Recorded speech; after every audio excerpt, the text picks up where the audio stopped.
We were, well, I don't know. I think the dating age starts at about 15, but maybe some moms might think it's younger. Anyway, I'm going to talk about her guide again. So it's the guide to dating, how to be loved.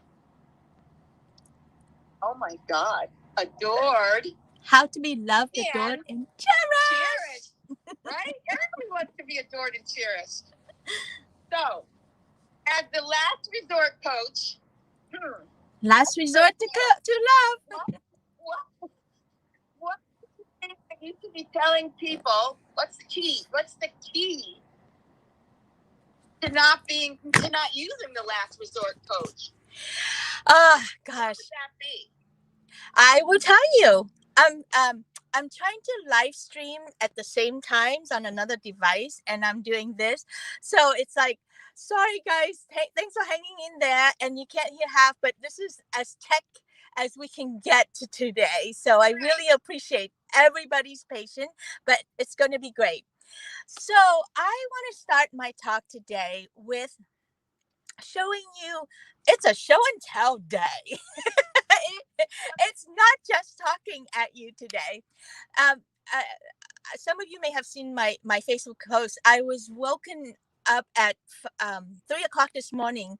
All the thought just came in, and it so wanted me to change my talk, because I originally was going to talk about what the happened to your relationship. And I actually have the answer. If you are ever curious about why that relationship went wrong or whatever went wrong, I can explain that. And then yesterday happened, and it was such a big day for me, and it was very ordinary, but it was such a big day, and the message was there. So I want to shift it and include this big component in there, because really this is at the heart of the matter for all of us. It's about this. Okay, so I'm going to attempt to share screen. Woo! It's looking like it's gonna work. I'm so excited. And there we go. Can you guys see that I'm sharing screen? That's good. Please say yes. And then these guys. Oh, I hope you guys can see this. Oh, oh my gosh. Is the sound gonna go?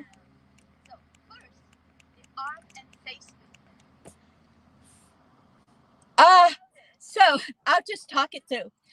If so, this is my let love in signature position, and and it's really actually simple to do, but really hard to do, because basically all you do is whenever you're taking a picture of yourself or you're standing there and wanting to let love in, you just do this.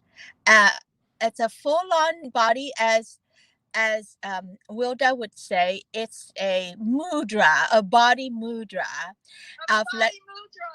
body mudra of let love in. So I'm going to show you how to do the let love in. Super excited. Ta-da! That's it. That was it.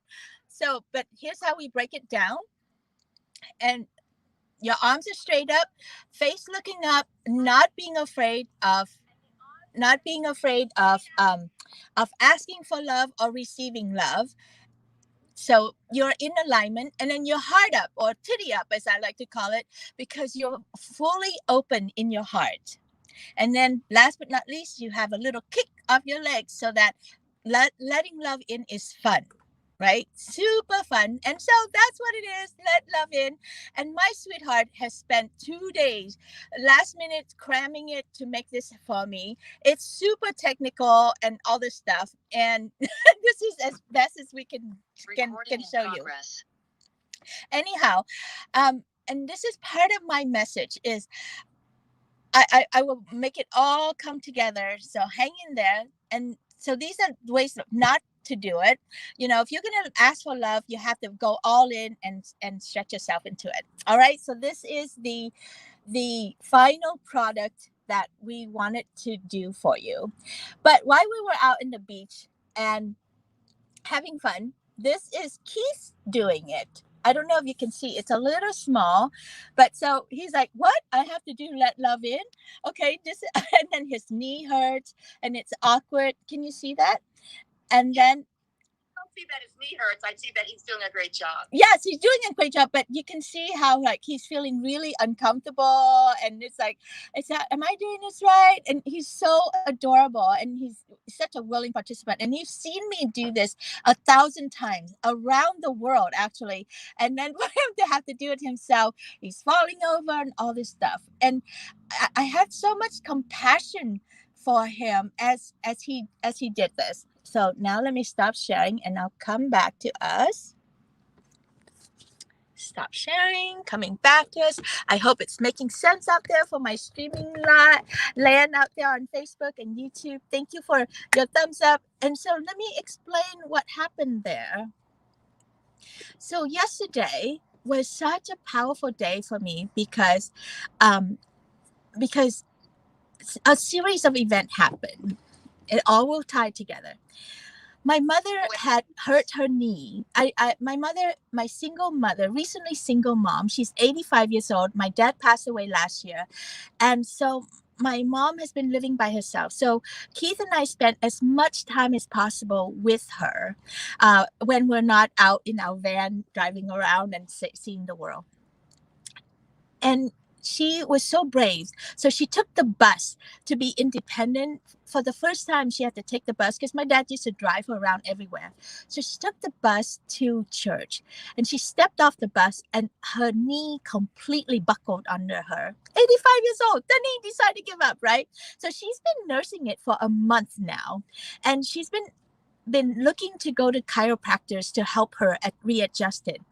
And all of her chiropractors in her area has retired. So she doesn't know where to go. So she asked if I could take her to my chiropractor.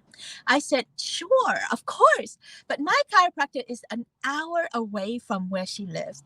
And I didn't mind. So we made arrangement and my chiropractor moved her appointment up sooner so that we can get her in sooner. Anyways, yesterday we drove her up there and lo and behold, she had to walk up the stairs into the office. It's a new environment. She walked in and she freaked out. She just completely freaked out and she turned the whole thing down. She's like, nope, I don't give consent. Nope, you can't, nope, take me home. And so we're like, oh, okay. And my chiropractor was so awesome. So why am I telling you this? Let love in, right? She was having such a hard time letting love in. Me and Keith were there, loving her all the way. My chiropractor and her husband were there, ready to adjust and help her. And I was willing to pay for her. So nothing was in the way. But she's like, nope, this is too far. I'm not going to be able to come back on. I can't do this by myself. And she didn't trust that we would take care of her. So you can see just like the example of Keith doing the let love in and how challenging that was for him physically, even though he really wanted to do a really good job for the video, it was real. And so that I saw that in my mom yesterday, and it was just so heartbreaking to see how she was rejecting love. And then we went to dinner. My brother has been going through such a hard time in the last 2 years. I mean, it's been shit for him. And he actually left home, just completely disengaged from us and left home because he was under so much shame and so much frustration and anger. So he finally, out of the blue, showed up yesterday and said, hey, you want to meet for dinner? So we were like excited to go see him. And I look at across the table and there's my mom, 85 years old, missing her son, and all she wanted was to let him know how much she loves him and how proud of him she was, so that because of what he's going through. And he was sitting next to her eating, put his head down and eating, and he was trying his best to be polite and cheerful, but you can feel his hurt and his pain. And he couldn't let any of that love in. He couldn't let my love in. He couldn't let her love in. And we just kept holding this loving container for him. And it was like heartbreaking to feel the tension. And no one was at fault. Nobody was mad at each other. And yet we couldn't let love in. So I go around the world showing people, let love in. It's fun. It's great. And it's so hard to do, right? Talk about the first step to dating or saving your marriage is how do you let yourself be loved from each other? And then last night, I was exhausted. I crawled into the back of the van with Keith ready to go to bed, and he pulled out this video and he's like, I haven't finished your video yet. And I'm like, but my talk is tomorrow at 11 o'clock and you haven't finished editing it. What good is it? My head just exploded. You know, the emoji go. So I was like, this is what I look like. What the fuck? You know, what good is it now? I told you don't to use that technology. I was so upset inside, but I was like, oh, okay. All right. Well, you do what you need to do, honey. And I'm like, I totally, right? I was on the verge of completely missing the love that was there because he so wants to love me and serve me. And I was just angry with him. So I had to like tame that part of me down so that I didn't ruin the relationship, right? Can you just see things go so wrong? I could just cut off his knees and destroy his ego and everything out of stress for getting things done and all that stuff. So, oh my goodness. So all of this example was to say to you, if you're experiencing a hard time having a relationship, finding a relationship, or maintaining a relationship, or thinking of getting into a relationship, and it feels hard to you, it's because it is hard. It's a human condition to destroy love, even though this is what we want so much, to be loved, to find love and to be loved. And so in my work, I'm so blessed to have this concept downloaded through me over the years. And I have been practicing this. And the first place that I practiced and I rolled this concept out was in Sweden with Maria and her group. Because Maria wanted to celebrate her 50th birthday. If you guys don't know who Maria is, she is a speaker in our group. She went up yesterday and her talk was awesome. So please sign on to Start Loving. I think, I will post the link, but I post the link a couple times on my Facebook page and Instagram. So please sign up so that you can watch her talk yesterday. It's so beautiful and so powerful. So conscious love and conscious money, how they tie together. Super delicious. Anyway, so Maria was turning 50. I forget how many years ago. I don't want to out her age. So far ago, Maria was turning 50, and she contacted me and she said, "I want 39." That's right. She wanted to spend her 50th birthday with her favorite friend, her favorite people. And I made her list. So she asked if I would come to Sweden. And I said, I would in an instant. But I couldn't afford to buy my plane ticket. It was like back in 2008 and the economy tanked big time, you know. And anyway, so I asked her if she could help me put on a workshop, a one-day workshop, so I can make some money to pay for my ticket. And she did. And I sat on the plane going, oh my God, what do I know about Swedish people? How could they, would this concept work for them? And it turned out it was great. And actually was the birthplace of my work, which ended up to be in this book. I'm like, where's the book?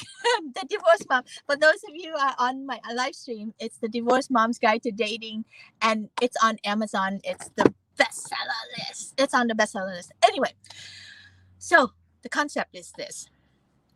We all want love. Why is it so hard to have love or to keep the love that we have?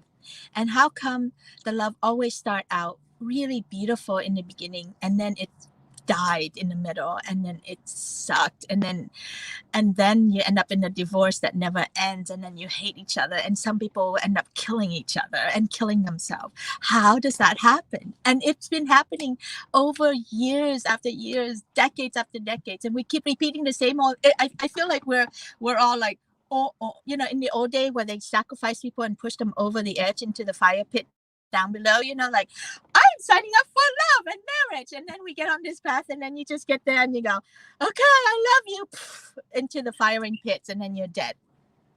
That's the fast version. Been there, done that, got a divorce myself. So proud of that divorce. My partner had two. Anyway, so what's the answer? I came up, well, the universe or God channeled through me and gave me this concept that I've been playing with for the last 10 years. And for those of you who don't really know me, I actually was a trained mechanical engineer when I was growing up. And I love taking things apart and putting them back together to understand how things work. And I also love to improve on things, on the design of things. So I did the same thing with love and relationship. When my marriage fell apart, when I was 40 years old, with a 5-year-old little daughter, and didn't have much money, I was already a coach. And I never anticipated this. It was like, how could this happen? I worked so hard at this relationship. How could this happen to me and to us? And we were both really good people. Like, my ex-husband is an amazing guy, and he's super loving and amazing. And yet at the end of our relationship, we both look at each other completely passionless. And whatever we try to say to each other to try to get the other person to understand us, it end up into a big old fight. It's you did, like, you don't understand me and I don't understand you, and why can't you understand me? I'm just trying to do this for you. And it was so painful. And so I'm like, why? What happened? So I went on this 3 years exodus, or 3 years, I lovingly call it PhD program in sex, love, and relationship. I wanted to see how I love, how I have sex, and how I be in relationship, so that I can undo my patterns, and hopefully I could help and bring it back to the world. And so I went from being a good Catholic girl who only had sex with one man and she married him. I wasn't that great of a Catholic girl because I had sex with him before I married him. If you do it right, you have to marry and then have sex. And you marry so that you could have sex. Crazy. That's another conversation. Anyway, so back to this. I went from that studious, firstborn, good girl, Asian, daughter who was good and wholesome and had her legs closed and did it right, into experiencing 33 men in 3 years. So I can really have a good understanding of my way of loving. Because I realized then that, holy shit, or holy cow, beep, what I know about love, sex, and relationship, I learned when I was a teenager. And as an adult woman at 40 years old with a kid and a house and a divorce paper, I was applying the same process, the same understanding, the same belief, the same hunger, the same everything. I'm not the same person. I'm not that 18, 19-year-old young woman that was looking for love. I'm 40 years old, So my PhD really taught. It was really truly a PhD program because I had data points and I kept track of it. I spreadsheeted out. I'm like, I met this guy and I did this and I hit this about myself. Oh, I had a pattern there. Oh my God, I didn't know. I met this guy, this thing, and it's like, oh, and now today I got to ask, or I got to say no. And so I had to undo and reclaim so many parts of me that I didn't know I had, or I knew I had, but I didn't know what to do with it. All the way from like just even going out on a date and not having to pay for half of my meals. Like, I had such a low self-esteem that I couldn't just sit there and be treated, be cared for. So I love your reaction, Wilda, when you look at my book title and you actually hiccup at that word. So my book title is called The Divorced Mom's Guide to Dating: How to Be Loved, Adored, and Cherished. And that phrase in itself was a huge personal growth program for me because I knew how to be loved. I knew that I deserved to be loved. And I love people well, but to be adored and then to be cherished, wow, who am I to be adored and cherished? So in my marriage, I was so loyal and he was so loyal and we loved each other and we still do actually. But I was so uncomfortable. I didn't know this whole realm of to be adored and to be cherished. Do you know what cherished means? I actually looked it up one day when I was writing my book, and hearing that song "Cherished" is the word. Well, I was so surprised when I saw this definition. It said to be cherished is to be worshipped. Who am I to be worshipped, right? I'm just an ordinary woman. I'm just blah blah blah, an immigrant from Vietnam. I'm just, right? So I didn't realize how much those fears and that belief really got in the way of being loved, of really having a relationship that lasts, that is hot, as I call it, super hot, and hot. What does hot really mean? So, oh my God, I have so many things to tell you, and I'm like, okay, how am I going to squeeze it all in and make it make sense? But it's going to make sense. Stay with me. Let's take a breath for a second. Oh my goodness. Hi, Patty. I see that you're on my live stream, and thanks for staying. Oh, she too had to go through a divorce and find her husband and allow herself to be loved, adored, and cherished. Yes. So the ability to be loved, adored, and cherished. So let's break it down. Just like my video. Let's break it down. Okay. I'm just going to speak to the women first, and then I'll translate it for the men. Okay. So, and men, if you're listening to this is really what I have heard from other men who have listened to my talk. They all said, oh my God, I wish my wife would know this. I have always thought about this, about women, and no one let me do it. And when, it's just heartbreaking how men really want to treat us like to love us, to adore us, and to cherish us. But we have so much stuff against ourselves and such low self-worth, and that we actually block this from coming to us. So here's my engineering mind explaining what happened to human relationship, especially for women. There are 3 parts inside us. Wilda, give me a time check. Do I have 5 minutes or 10 minutes or 15 minutes? I know it's 11:26. You have about 15. Yes, I can do it. All right, ready? Take a breath, everyone, so that you can really receive this thing that is being channeled to you. Erase, erase, erase. It's all good. Here we go. There are 3 parts inside all women, and we don't know 2 of the parts. Or we may know the second part, but we miss out on how to integrate them together. And when we're leading with only one part, we wreck relationship. We wreck all relationships. So the 3 parts, I call them, very fancy name, 3 P's. P's for parts. The 3 P's? The 3 P's. The 3 P's. The 3 P's in the pot. Oh my God, they go well together. So the first P, you all know this P, and I lovingly call her my, does anyone know? My venture guest? I know. Yay, go Stephen! You're a peasant. Yes, my peasant woman. My peasant woman. I love her so much. She's hardworking. She is out there. She gets up in the morning and she's taking care of the family. She's taking care of a community. She's working. She's overworking. She said, yes, yes, yes, yes, yes, yes. And one of our peasants worked so hard, she even caused a car accident, because she's stressing so hard and rushing to everything, right? No, seriously, our peasant is adorable, and I love her so much, because without her, I wouldn't do and have accomplished. It took a lot to write a book. It takes a lot to raise a child.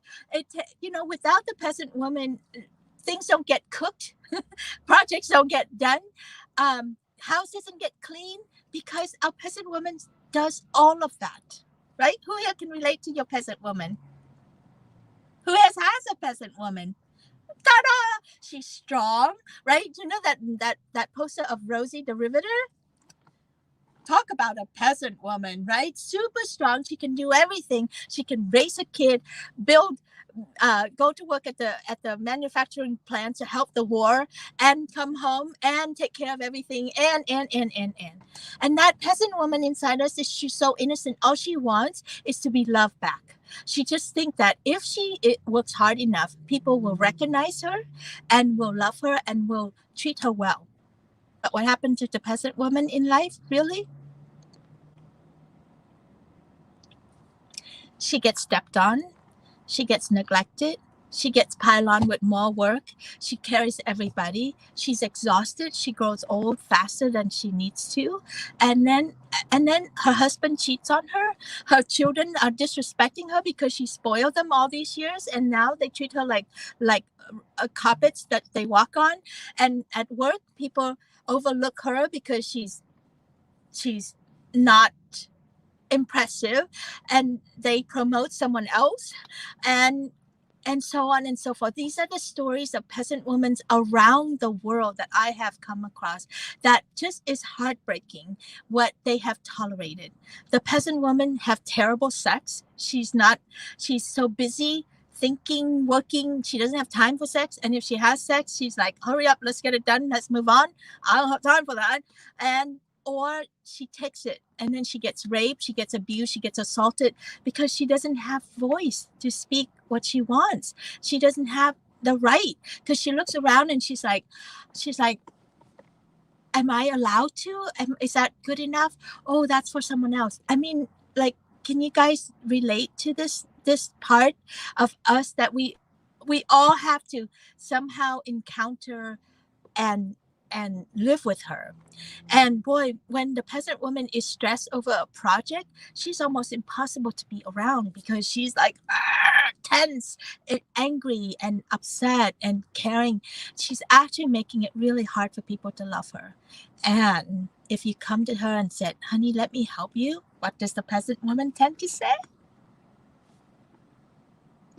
I can do it all myself. I can do it all myself. Totally. Oh my God. My friend, she was moving. She has a big old house that she has to clean up, and she has kids, and none of them helped her. So I called her to see how she was doing, and she said, terrible. Nobody helps me, just me and my husband trying to do all these things. I'm like, well, okay, well, I could come and help you. Guess what she said? Why would I want to share my misery with my friends? So fancy, right? That's a fancy no. Oh, it's crazy. It drives me nuts. But anyway, so a peasant finds 1,000 ways to say no, and yet she hungers for love and to be seen and to be understood. But when love comes to help her, she said, no, that's not the kind of love I want. That's not right. And she has such a hard time receiving. And she doesn't know her two other parts that are there to support her and love her and guide her, because the peasant is so busy guiding and thinking that she knows it all. I can do it. I can do it. I can do it myself. You ready for the other two parts? Who wants to know the other two parts? I want to see some love, some hearts on the screen here, right? There's some peasants are going, really? Is there more? Or some peasants are saying, I don't know. Well, let me think about this first. All of these are ways that we have such a hard time receiving or diving in, right? So yes. Oh, thank you, Dan. Oh my God, we have somebody on my Facebook Live, a man who's listening. Ta-da! 5 minutes left. Let's go, May. Okay. I love it. So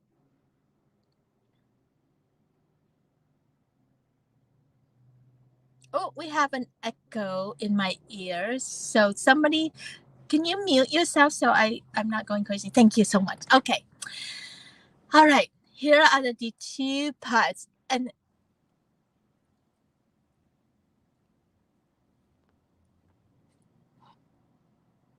it's still echoing in my ear. I wonder if it's my sweetheart doing something in the background. It is. Sorry. Technology. Oh my God, so many things happen in this little van. It's still echoing in my ear. Honey, whatever you're doing, can you please stop? If we're not on camera, I'll be like, no, nothing else. Can you tell I'm working now? No, just kidding. Okay, the other two P's. There we go. So, my sweetheart is in the back with his iPad wanting to listen and want to see how things are going. Just want to serve, right? And his poor little peasant is trying to serve. And now his peasant's probably feeling really bad that he's interfering with my work right now. However, he's contributing to the whole content, isn't it? It's real life example right here at play. So that's the world according to the peasant, men or women, is a lot of hard work, a lot of sacrifice, and a lot of neglect. She's neglected, he's feeling neglected, and everybody's under loved and under adored and under cherished. We're not being loved, adored, and cherished enough. So the other two P's that are your arsenal, are your best friends that you tend to lock up or disconnect from or not even know that they exist, are the second P is what I lovingly call your princess self. I'm not using the word queen because queen is a little confusing. It's a very complex thing. Princess, I want to like break it down even tighter. And then I'm not talking about the princess from Disney that just wear pretty dresses. And I'm not talking about princess like those diva women that you see. Divas are not princesses. They are spoiled brat peasants trying to overcome their needs inside. Princesses are the part inside us that are gracious and graceful and elegant and loving. She is unconditional love. When a princess is in the room, a real princess in the room, you all feel elevated. Right? We all take time to put ourselves together. Why? Because we want to find that princess part of us that inspires the world, that uplifts people, that bring grace and beauty to the world. This part of us is so important because she knows who your real birthright is and your real worth, your sense of worth is. Your princess holds that inside for you. And when your princess is in charge, she comes into any place and she's loved, adored, and cherished. She's welcome. She's being served. People bring out the best for her. When I was younger, before I discovered my princess, when I come to a party, my most favorite and comfortable place was in the kitchen because I was comfortable there. My peasant was comfortable serving. My peasant was comfortable being in the kitchen doing something so that she knows she fits in. But when but when I look out at the party and I see all these beautiful women standing there in their champagne glasses and talking to men and all this stuff, I didn't feel like I belonged there. I didn't feel like I was worthy, or it was uncomfortable for me, for my peasant. But my princess, she's like, I'm here. Let's play. Let's love. Let's meet. Let's connect. And she brings so much joy and beauty to the space and to everyone. And it's not just for her. She does it for everybody on the planet. And those of you who are old enough to remember Princess Di of Wales, right? Princess Diana actually was never she never had the title princess, by the way. And she's been dead for 30, 40 years now? I can't believe it. I thought it was just yesterday. But she's been dead for decades now. However, the world still thinks fondly of her. When I said Princess Di, the ladies on my Zoom call, they all just had this beautiful smile and they all just went, oh yes, her. We know her. We love her. We remember her essence. That's the power of a princess. Now, Princess Di had a wounded peasant that really wrecked her life for her also in there, and her powerful third piece, but I can do a whole talk on that. But I just want you to notice, like a real princess uplifts you and bring grace and generosity to the table and to your life. That's your princess part. We all have that. However, the peasant is threatened by her, and the peasant feels like, oh my gosh, if she's there, the peasant is replaced. The peasant is unwanted, or the peasant, now it's really clear that the peasant is not good enough. That's not what I'm trying to say at all. I'm trying to say is that we need all three P's to know each other and to integrate together. And instead of your peasant leading all the time, you let your princess lead. All right? So, the third part, you have your hardworking peasant woman that can do anything in the world. Good job. We want to keep her healthy and support her and love her, but we don't want to send her into relationship because she will wreck all relationship. We want to send in the princess part of you who knows how she should be treated. The princess part of you would never date a lousy man, would never settle for less than beautiful treatment, would always uplift everybody, and everybody wants to rise up to serve a princess. What does a man really want? A princess to love and take care of, not a peasant to fight with or to compete with or to cut themselves down. He wants a princess to love and serve. Okay, so those are the two things. But those two are not enough in the world. We have a third P that is our powerhouse. Anyone guess what that P is? Priestess. The priestess. Usually, nobody can guess. Well, Stephen and Maria has heard my talk several times and probably read the book too.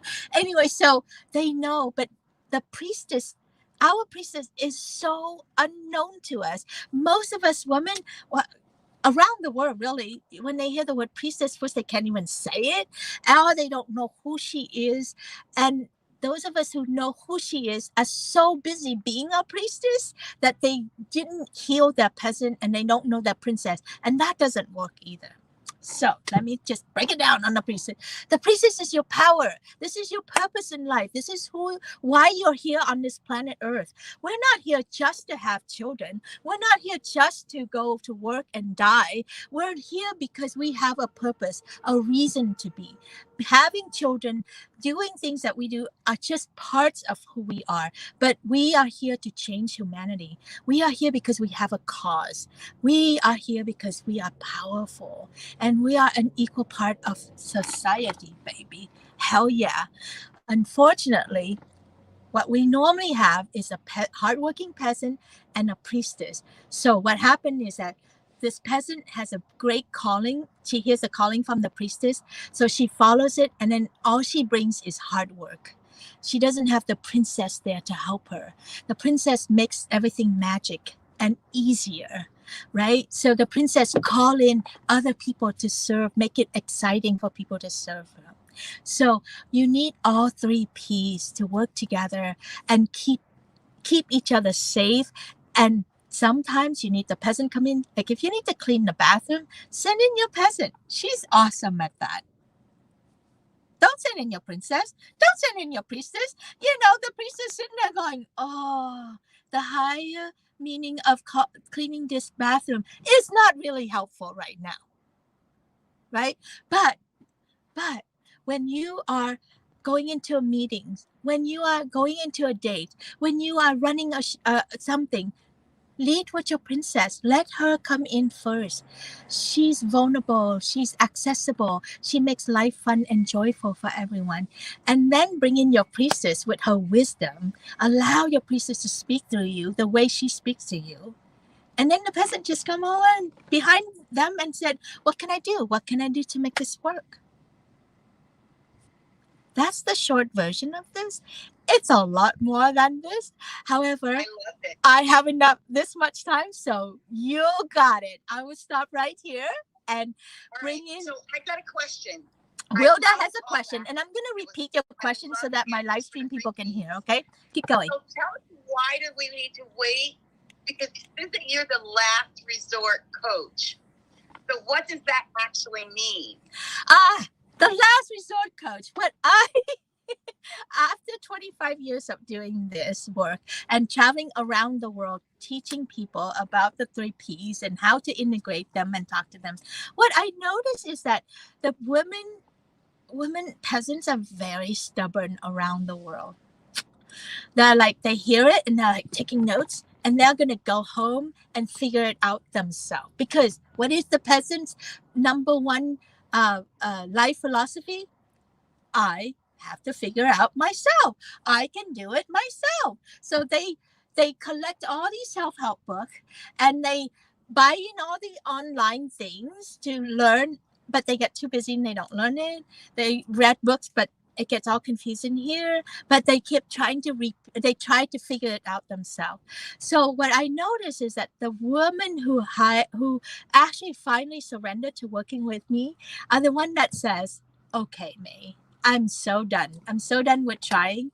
I'm so done with another book. I'm so done with dating the wrong guy. I'm so done with fighting with my husband. I'm about to kill him. I'm ready to sign a divorce paper.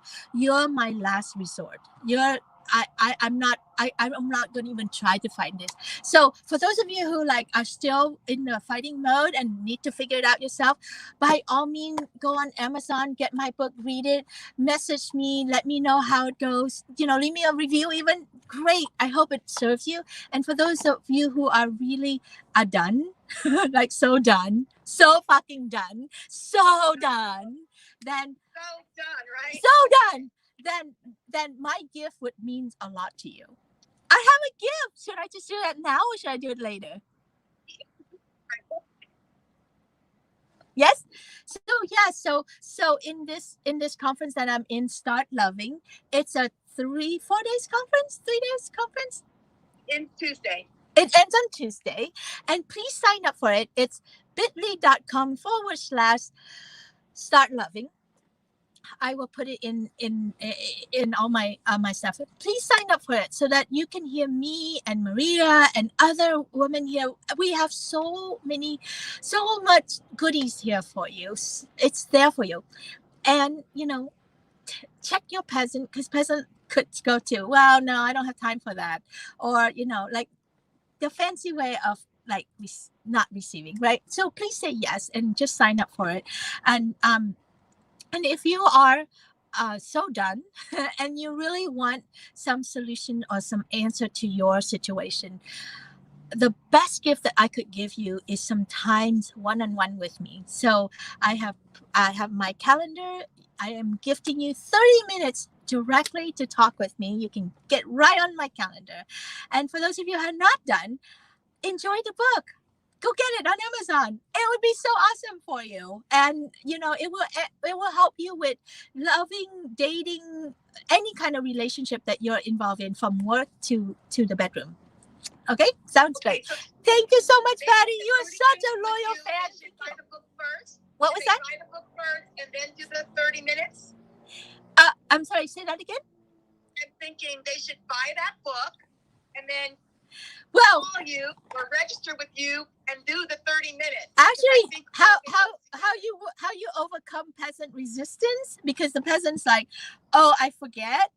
What was that she just said? I forgot already the minute they end this thing, or I'm too busy to do any of that, right?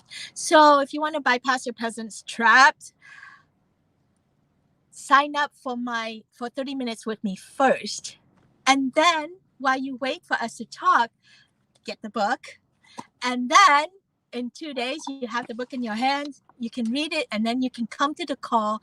Clearly, you know what is going on with your peasant. Then we can cut through stuff so much faster. So that's how my priestess would love to work with you and help you. And my princess would be like, thanks for making it easier on me. And all right. Know what? You're going to help them save their marriage if they want to. Yes, I am going to help them save their marriage if they want it. If I had someone like me when I was going through my awakening, my learning, my growth, our growth, actually, he was going through it too. If I had someone like me, we probably would not have been divorced. We would have saved it, and it would have been great. And now that I'm divorced and I'm with Keith, and because I know my 3 Ps, I'm not wrecking that relationship. Or when I'm on the verge of wrecking it, I know to really surrender my peasant and go right into my princess and said, honey, I'm so sorry. I know I know my peasant got out of hand. Thank you for understanding. And let's undo. Let's replay. I'm softened. I'm ready to go. And he has the language to speak to me about, hey baby, you're can I help you? Can I help your peasant right now? And just hearing that, my peasant immediately, instead of fighting him, I would immediately go, oh right. Let me just take a breath first. Okay, I'm back. I'm dialed in. Sorry, let's try this again. Or my peasant still needs to fight with you for a bit longer. So can we just do that? And he would then step into his king. Oh yes, the three B's for the men. So the man has the peasant and the king and the wizard.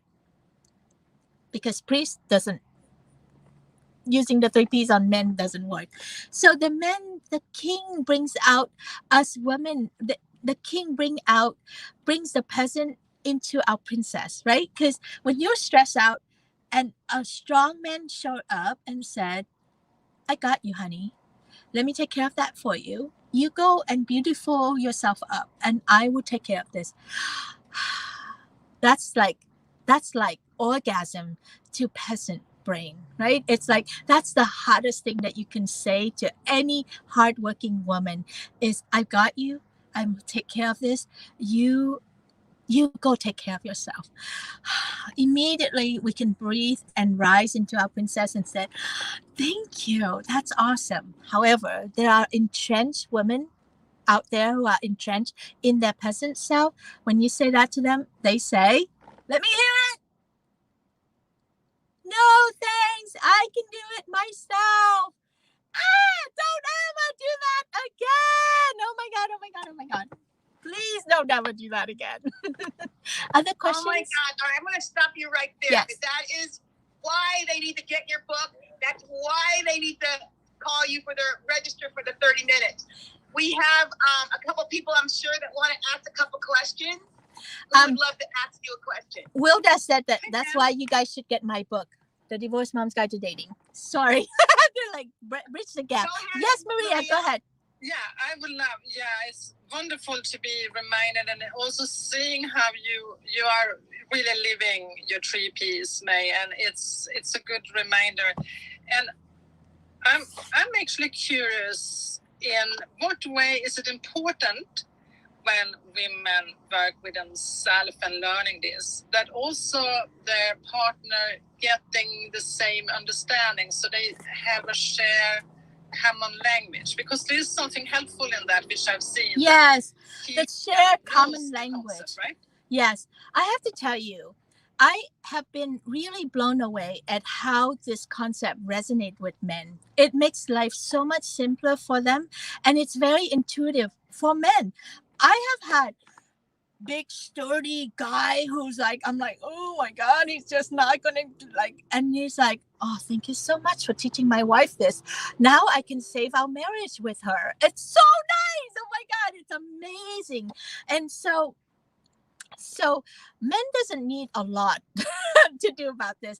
All they need is to be introduced. Hey, did you know that there are 3 parts to my to me? The peasant and the princess and the priest.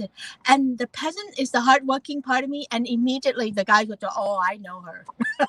Oh, I so know her, because he's been at the sharp edge of her. He's been creamed by her many times, right? And so that's a great opportunity to say, I'm so sorry if my peasant ever acted out or misbehaved. So sorry, right?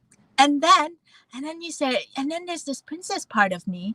Oh my goodness! And the men are like, hello, partner. Maria just show off her partner. Ooh la la! And that peasant is really want to be seen, right? It's like, here's my hot man. Okay, I wish you guys can see them on the other side. Okay, so back to this. And then, so the princess part. Now, the men are a little afraid of the princess because they think that you might mean, the spoiled brat princess part.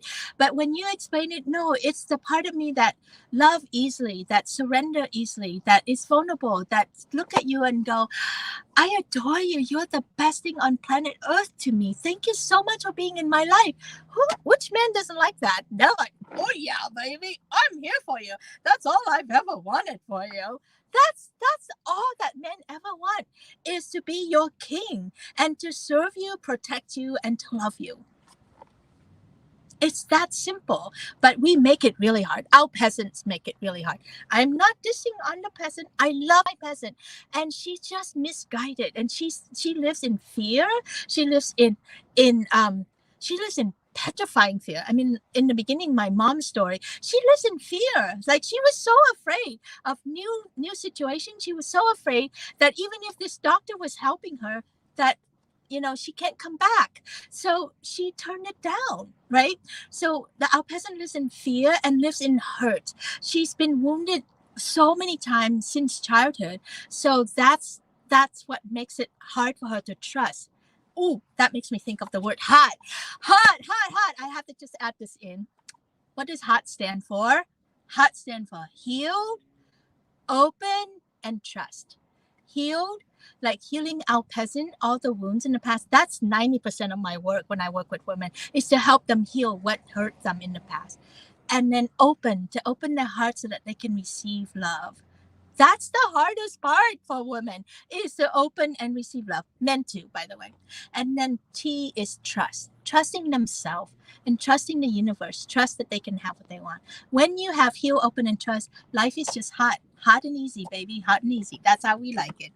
Make it wet down there. Any other questions? I'm gonna end on time today. I love it. So, okay, there's a lot. We're running out of time.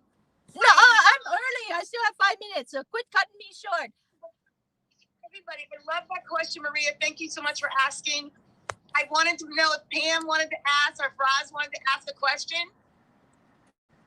I have one for you. Yes.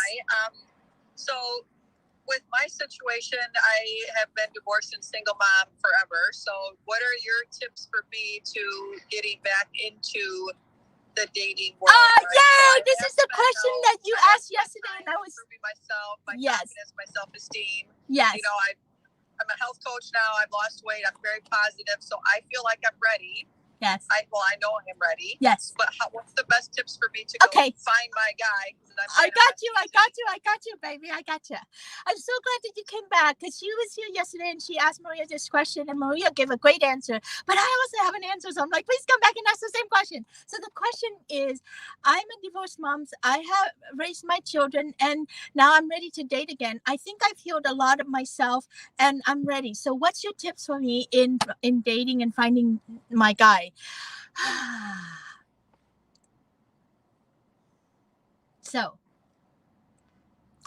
I had a couple of layers of questions. So first of all, I want to repeat this realization that I have for myself and for all women who are dating again, is to first realize that what you know about dating, love, and relationship, you learned when you were a teenager, and you are now a grown woman.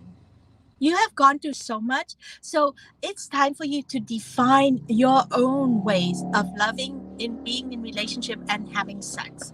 So that's like the basis of things to build from, to realize that, oh shit, maybe I know nothing about dating and about relationship, about men. What I knew was in the past.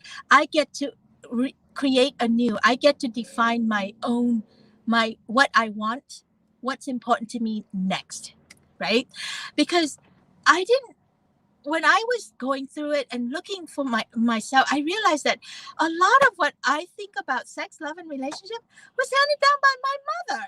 And I thought it was my own until I started experimenting, so then the next answer for you is to look at dating as not to find the man, but look at dating as an opportunity for you to find yourself.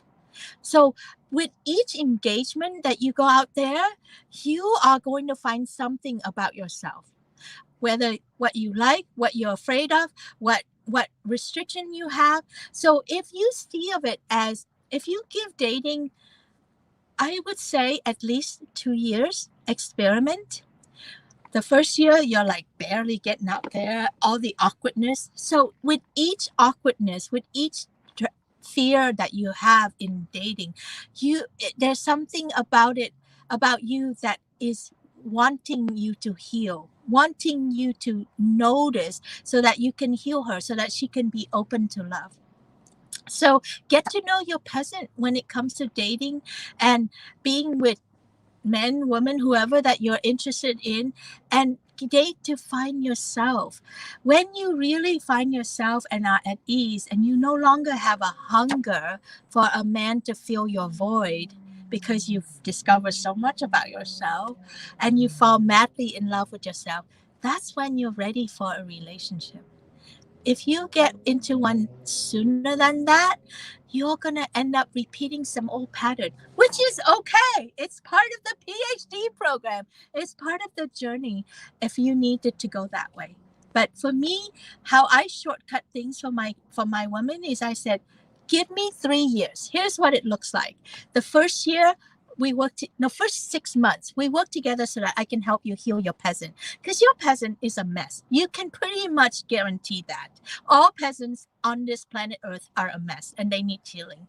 And then after 6 months, you're ready to try dating.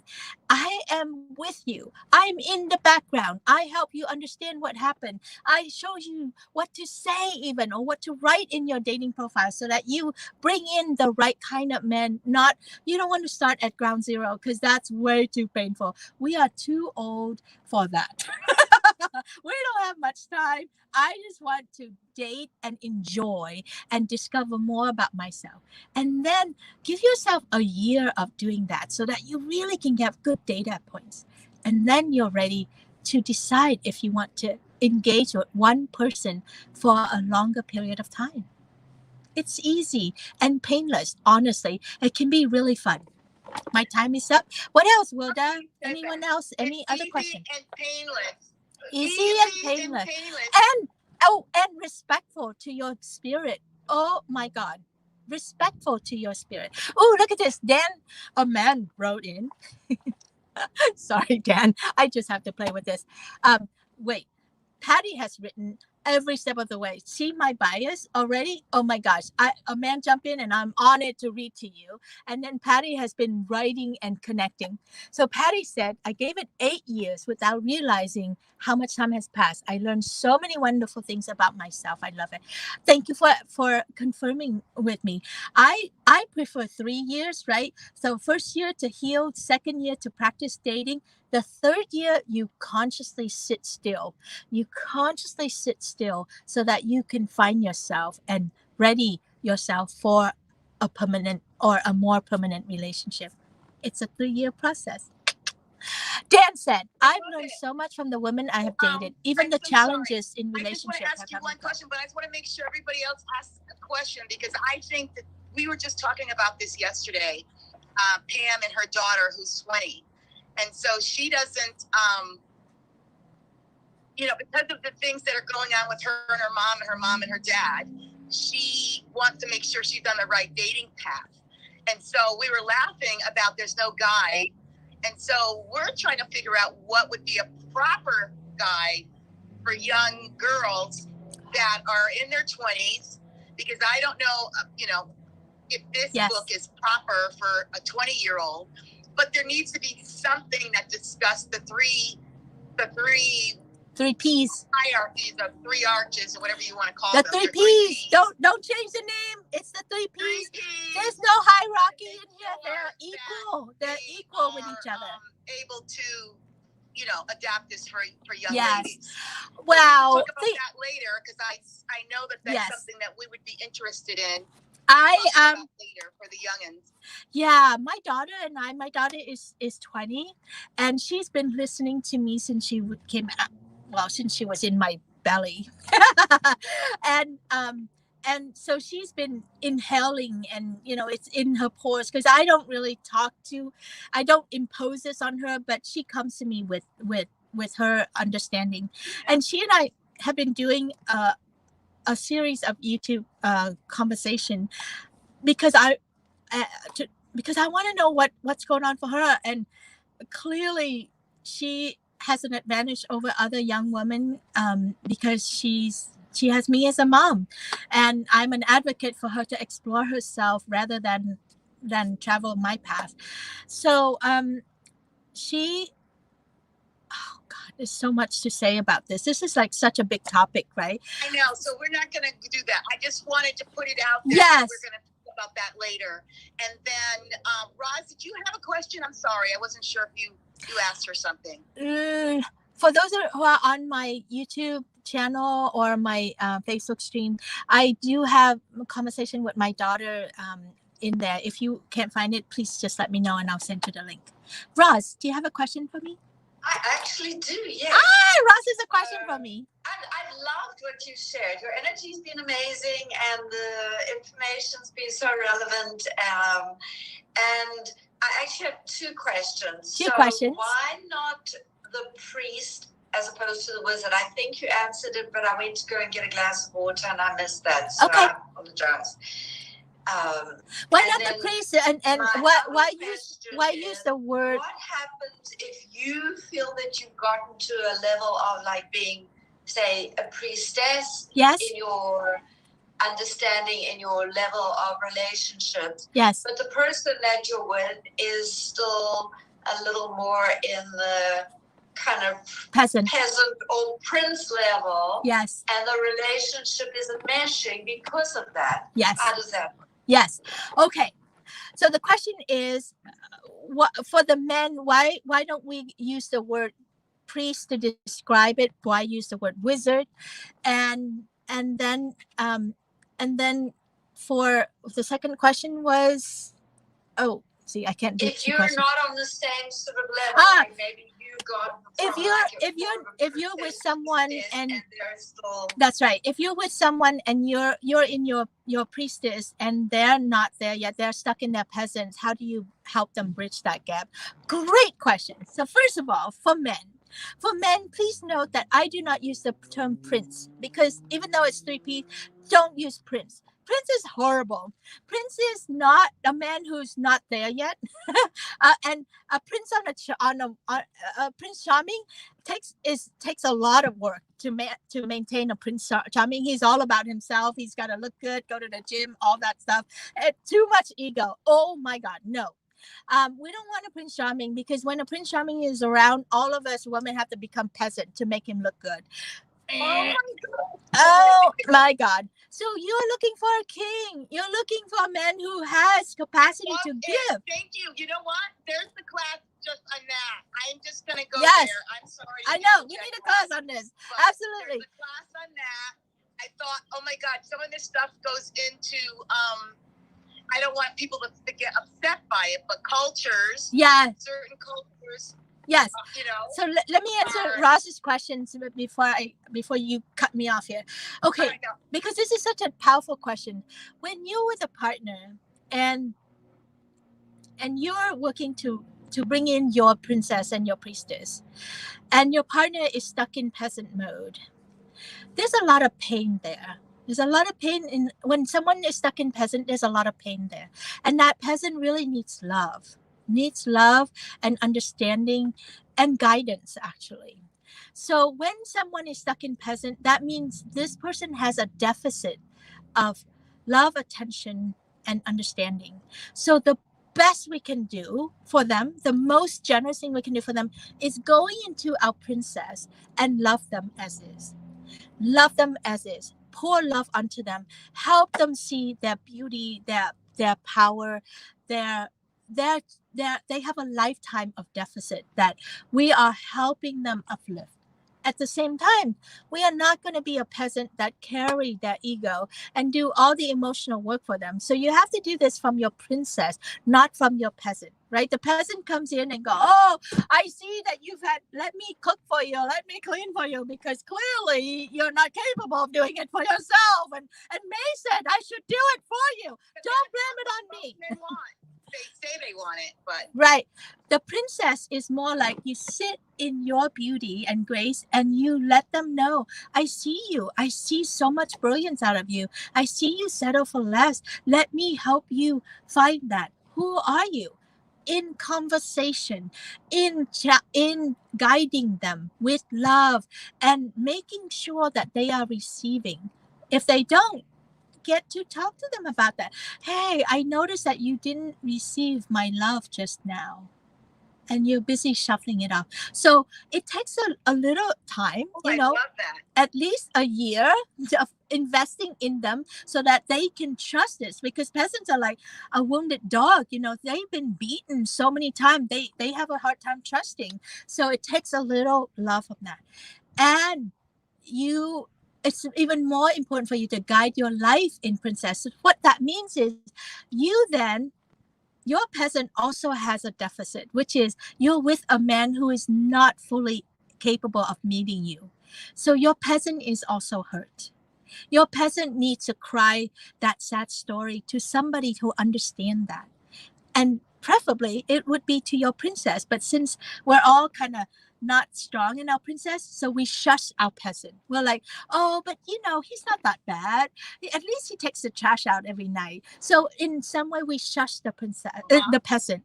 So that's why I still exist and I have a job, is I create the container to help women tend to their peasant so that they can go back into the relationship in their princess self, in their generous self, because they're filled up, right? So his peasant is hurt, your peasant is hurt.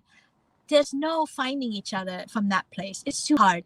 One of us has to step into either king or princess so that we can help each other rise up. Make sense? Helpful? It makes a lot of Fabulous. sense. Love that. Oh my Thank God. you. That was awesome. Thank you.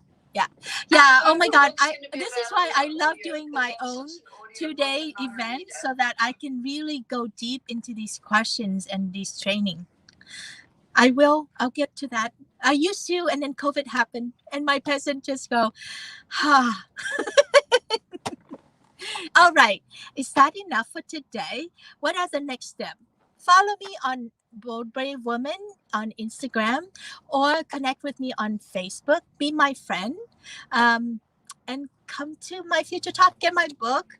This is like, it's a very Book is easy sold. read. So you know what, sweetie? Post in the health and wellness group if Yes. you've already joined it. I will. So post there, let them know what you're doing, let them know about your offer, and we will connect Yes. soon.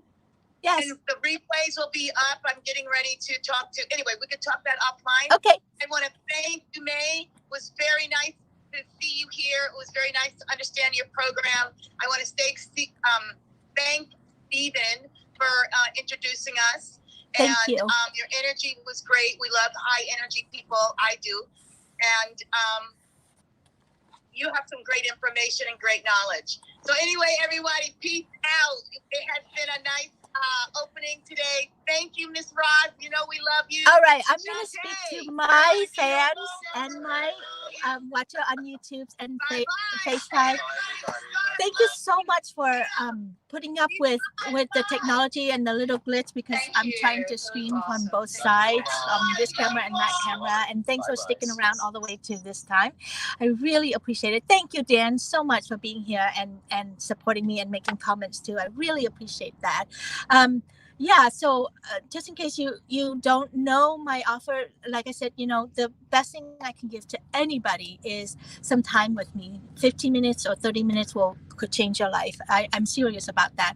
So I will also post my calendar link on here. If you love what I have to say and you want to talk with me and you're like at the last ditch last resort and you're ready to do something about it, let me know. Jump on the call with me. I would love to support you.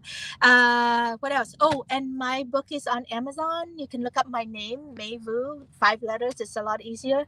MAIVU, and then there it's actually applicable to everyone. It's not just for if you're divorced or dating again, but you know, I have to be a good marketer and niche it tightly and all that stuff. So if you want to, you can put a duct tape on it so that you don't scare your partner, and you can get the information to help you save your marriage, or date again, or give it to your daughter, whatever. So enjoy your day. I thank you again for watching, and if you like this video, please like, comments, subscribe, and share. I so appreciate your support of me. Lots of love. Ciao.